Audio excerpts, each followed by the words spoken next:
안녕하세요. 홍 박사입니다. 발음에 주의하세요. 홍 박사가 아니라 홍 박사입니다. 홈쇼핑에 대해서 박사급의 지식을 보유하고 있어서 홈쇼핑 박사, 줄여서 홍 박사입니다. 오늘은 쇼핑호스트는 왜 거짓말을 할 수밖에 없는가에 대해 말씀드리겠습니다. 방송에서 거짓말을 하면 안 되는 거 아닌가요? 안 되죠. 거짓말을 할 수밖에 없다라는 건 그럴 만한 이유가 있다는 뜻으로 들리네요. 맞습니다.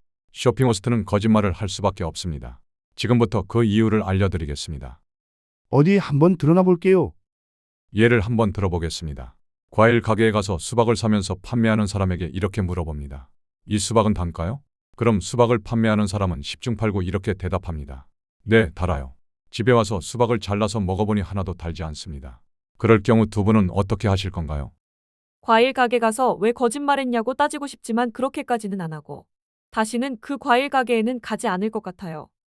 과일을 파는 사람은 그렇게 말할 수밖에 없지 않나요?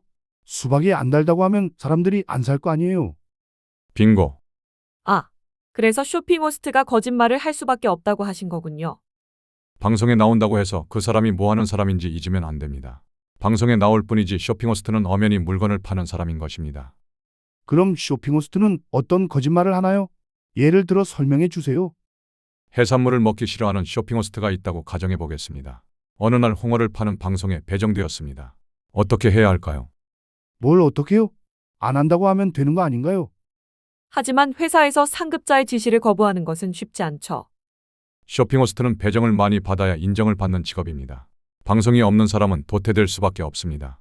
더군다나 방송의 기회가 적은 신입 쇼핑호스트의 경우 거부하기가 더 어렵겠죠. 못하는 상품군이 많아질수록 쇼핑호스트로 살아남기는 점점 더 어려워집니다. 하기 싫어도 어쩔 수 없이 해야겠네요. 이제 홍어를 파는 방송이 시작되었습니다. 식품 방송에서는 먹는 시연이 빠질 수 없겠죠. 홍어를 먹은 쇼핑호스트는 어떤 말을 해야 할까요? 아이 정말 고약한 냄새에 역겨운 맛이네요. 라고 사실대로 말할까요? 아니면 씹을수록 고소하고 홍어의 진한 맛이 일품이네요. 라고 거짓말을 할까요? 무슨 말씀인지 잘 알 것 같네요. 애초에 상품에 대해 안 좋은 말은 할 수 없는 직업이네요. 또 다른 예는 없나요? 이번엔 임용 방송을 예로 들어보겠습니다. 립스틱 방송을 진행하면서 쇼핑호스트가 이렇게 말합니다. 지금까지 제가 써본 립스틱 중에 최고예요. 일주일 후 다른 립스틱 방송에 나온 동일한 쇼핑호스트가 이렇게 말합니다. 지금까지 제가 써본 립스틱 중에 최고예요. 그게 사실이라면 문제될 게 없는 거 아닌가요? 네, 사실이라면 문제될 게 없겠죠. 하지만 나중에 나온 립스틱이라고 해서 반드시 품질이 더 좋다는 보장은 없습니다. 그런데도 쇼핑호스트는 매번 이 상품이 최고라고 말합니다. 여기서 더 문제가 되는 것은 녹화 방송입니다. 녹화 방송이라면 새벽에 편성되는 재방송을 말씀하시는 건가요? 아니요. TV의 홈쇼핑 채널은 크게 두 가지로 나뉘어집니다. 생방송을 하는 홈쇼핑과 녹화 방송을 하는 홈쇼핑이 그것입니다. 녹화 방송만 하는 홈쇼핑이 있다고요? 티커머스 혹은 데이터 홈쇼핑이라고 불리는 곳을 말씀하시는 거죠? 맞습니다. 생방송이 가능한 채널은 총 7곳이고 녹화 방송으로만 진행해야 하는 곳이 총 10곳입니다. 그렇게 총 17개 홈쇼핑 채널이 영업을 하고 있습니다. 그런데 녹화 방송이 왜 문제가 되는 건가요? 좀 전에 임용 방송의 예를 다시 들어보겠습니다. A 립스틱 제품 방송에서 지금까지 제가 써본 립스틱 중에 최고예요 라고 말했습니다. 또 B 립스틱 제품 방송에서 지금까지 제가 써본 립스틱 중에 최고예요 라고 말했습니다. 그런데 우연히 A 립스틱 제품과 B 립스틱 제품이 같은 날 편성되었습니다.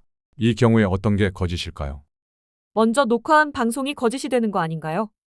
하지만 시청자는 어떤 방송이 먼저 녹화됐는지 알 수 없습니다. 이런 경우 그때는 맞았지만 지금은 틀리는 상황이 되는 것입니다. 녹화 방송은 내용에 따라 편성에 주의해야겠네요. 마지막으로 쇼핑호스트들이 많이 하는 지인 얘기를 살펴보겠습니다. 쇼핑호스트가 주변 친구와 가족 등 지인 얘기를 많이 하는 것을 볼 수 있습니다. 승무원 하는 내 친구가 몰래 쓰는 비밀 아이템이다. 엄마가 너무 좋아하셔서 주문해 달라고 부탁하셨다. 내 주변에서는 안 쓰는 사람이 하나도 없을 정도다. 맞아요. 그런 말들 많이 들어봤어요. 사실이라면 문제될 게 없지 않나요? 그렇죠. 사실이라면 문제될 게 없겠죠. 하지만 문제는 사실인지 확인할 방법이 없다는 것입니다. 홈쇼핑에서 방송하는 내용들은 전부 입증할 자료가 있어야 하는 것 아닌가요? 맞습니다. 하지만 지인과 얘기 나눈 것을 입증하려면 그 내용을 녹음하는 것밖에는 입증할 방법이 없습니다. 그렇기 때문에 이런 내용에 대해 입증 요청이 오는 것은 극히 드문 일입니다. 그러다 보니 쇼핑호스트들도 지인 얘기는 어느 정도 안심하고 거짓말을 하게 되는 것입니다. 방송에서는 이런 걸 MSG를 친다고 말하기도 합니다. 아니 그러면 지인이 이 상품이 너무 좋아서 100개 아니 1000개 샀다고 말해도 되는 거 아닌가요? 쇼핑 호스트들의 양심이 아직 그 정도까지는 아닌 것 같습니다. 앞으로 쇼핑 호스트가 말하는 내용 중에 입증 자료가 있는 내용만 믿는 게 좋겠네요. 그런데 과연 이런 문제가 쇼핑 호스트만의 문제일까요? 쇼핑 호스트 중에는 쇼핑 호스트가 되기 전까지 한 번도 거짓말을 하지 않고 살아왔던 사람들도 분명히 있을 겁니다.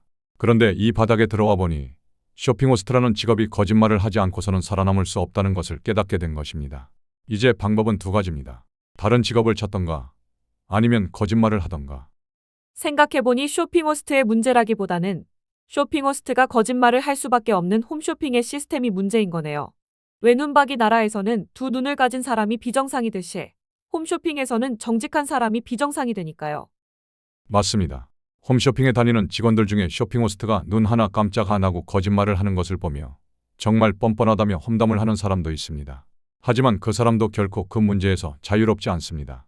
쇼핑 호스트가 거짓말해서 번 돈으로 월급을 받고 있는 거니까요. 그러네요. 쇼핑 호스트뿐 아니라 홈쇼핑 다니는 모든 사람들이 반성해야 하는 문제네요. 이런 사실들을 잘 이해한다면 보다 현명한 소비를 할 수 있을 것입니다. 그게 이 내용을 주변에 홈쇼핑을 보시는 분들에게 꼭 공유해야 하는 이유입니다. 아무리 그 바닥이 다 그렇다지만 이건 기본적인 양심에 관한 문제 아닌가요? 다시는 나처럼 속는 사람이 없었으면 좋겠네요. 최종 정리 들어갑니다. 홈쇼핑 방송을 볼 때는 절대 속지 않겠다는 마음가짐으로 볼 것. 저는 원래 의심이 많은 편이니 호객님만 조심하시면 되겠네요. 네, 명심하겠습니다. 지금까지 홈박사였습니다. 다음 영상에서 만나요.